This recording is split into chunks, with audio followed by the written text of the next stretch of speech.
In the heart of the Ural Mountains in Russia, a chilling mystery known as the Dyatlov Pass incident has fascinated and perplexed investigators, conspiracy theorists, and the general public for over 6 decades.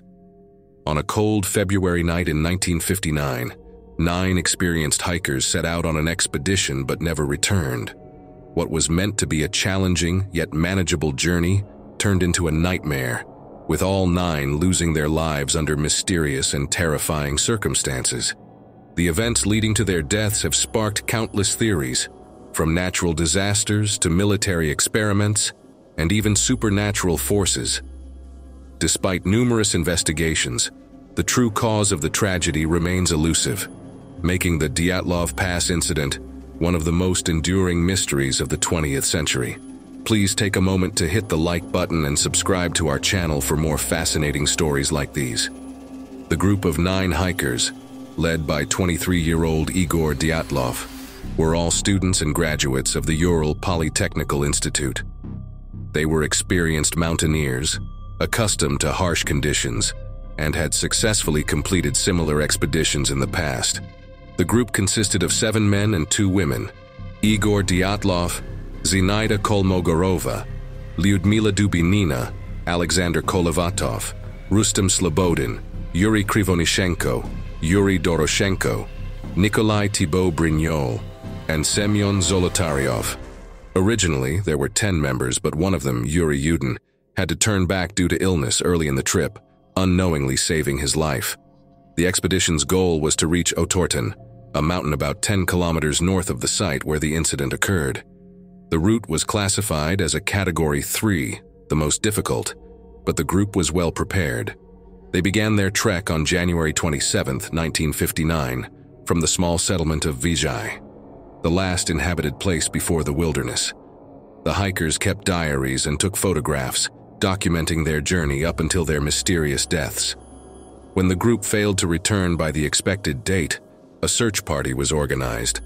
On February 26, 1959, rescuers found the group's abandoned and badly damaged tent on the slopes of Kholat Syakhl, a name which ominously translates to Dead Mountain in the local Mansi language.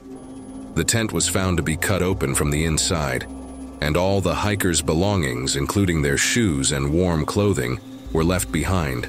This bizarre detail suggested that the hikers had fled in a panic, despite the freezing -22°F temperatures outside.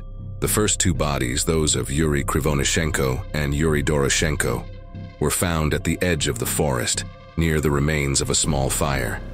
They were shoeless and dressed only in their underwear. Further up the slope, the bodies of Igor Dyatlov, Zinaida Kolmogorova, and Rustem Slobodin were found in positions suggesting they were trying to return to the tent. Slobodin had a small crack in his skull, but it was not deemed fatal. The positions and lack of proper clothing on these bodies indicated a desperate attempt to survive after fleeing the tent. It wasn't until 2 months later, in May, that the remaining 4 bodies were discovered in a ravine deeper in the woods, under 4 meters of snow. These hikers, Lyudmila Dubinina, Alexander Kolevatov, Nikolai Thibault-Brignol, and Semyon Zolotaryov, were better dressed than the others, and Dubinina's foot was wrapped in a piece of Krivonishenko's wool pants, indicating that those who had died first had their clothes taken by the others in an attempt to survive. However, the injuries on these bodies were far more severe. Dubinina and Zolotaryov had major chest fractures, comparable to those caused by a car crash, yet there were no external wounds. Thibault-Brignol also had severe head injuries. The most disturbing find was that Dubinina was missing her tongue, eyes, and part of her lips, and investigators later noted that her injuries could not have been caused by another human. The Soviet authorities launched a formal investigation into the Dyatlov Pass incident. The initial findings concluded that the group had died of hypothermia, but this simple explanation didn't account for the severe injuries found on some of the bodies. The lead investigator, Lev Ivanov, later stated that the cause of death was an unknown compelling force, adding to the mystery. Several peculiar details further complicated the case. Firstly, some of the hikers' clothing was found to be radioactive. Although the levels were not extremely high, it was enough to raise suspicions about their exposure to something unusual. Secondly, eyewitnesses reported seeing strange orange spheres in the sky on the night of the incident, leading some to speculate that the hikers might have been victims of a secret Soviet military experiment. However, the military denied any such activities in the area at the time. There were also strange post-mortem changes in some of the bodies. Dubinina's skin had a deep brownish-purple color, and Zolotaryov's was described as being tan, leading to speculation about exposure to some unknown chemical or environmental factor.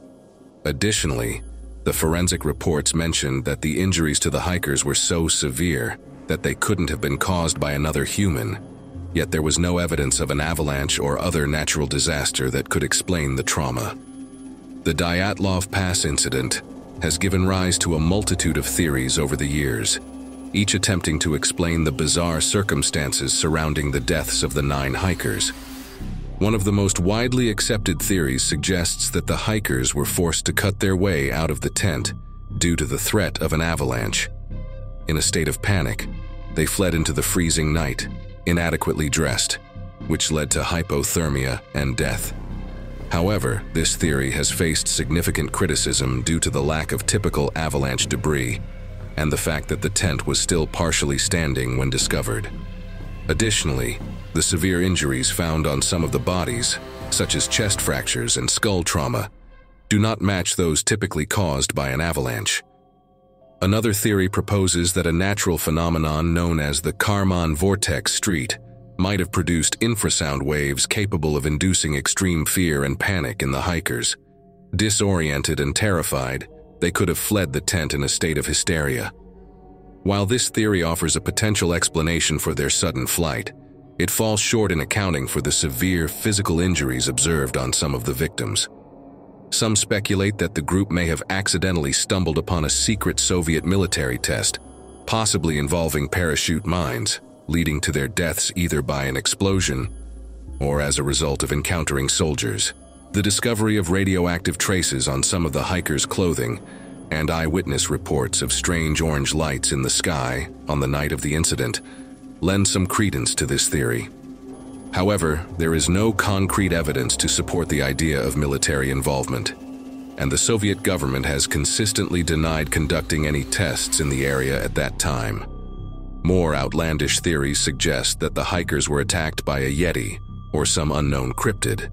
This idea stems from the seemingly inhuman injuries on the bodies and a photograph taken by the hikers that some claim shows a large, shadowy figure. Despite the intriguing nature of this theory, it is largely dismissed by experts due to the lack of any substantive evidence. Other theories venture into the realm of the paranormal, with some speculating that the hikers encountered extraterrestrial beings or interdimensional forces. The strange lights seen in the sky and the bizarre nature of the injuries have fueled such speculation, though these ideas lack scientific backing. Another theory suggests that the hikers might have been attacked by escaped prisoners from a nearby gulag. However, this theory is weakened by the absence of any other footprints in the snow besides those of the hikers and the lack of evidence indicating an attack. Each of these theories offers a different perspective on what might have happened on that fateful night in 1959, but none have been able to provide a definitive explanation for the Dyatlov Pass incident. The mystery remains unsolved, leaving the world to wonder what truly occurred on the slopes of Dead Mountain. The Dyatlov Pass incident remained a cold case for many years, with interest in the mystery periodically reigniting as new theories emerged. In 2019, 60 years after the incident, the Russian government reopened the investigation, though this time only 3 possible explanations were considered: an avalanche, a snow slab, or a hurricane. In 2020, the official conclusion was that a slab avalanche was the most likely cause of the tragedy. However, this explanation has been met with skepticism by those who point out the inconsistencies and unanswered questions that still surround the case. Despite the official conclusion, many remain unconvinced, believing that the true cause of the Dyatlov Pass incident is still unknown. The surviving families of the hikers, as well as many researchers and enthusiasts, continue to seek answers, hoping that someday new evidence, or a breakthrough will shed light on what really happened on that fateful night. Thank you for watching. If you enjoyed this video, please be sure to click the subscribe button and turn on the notification bell. Until next time, stay cautious and remain vigilant.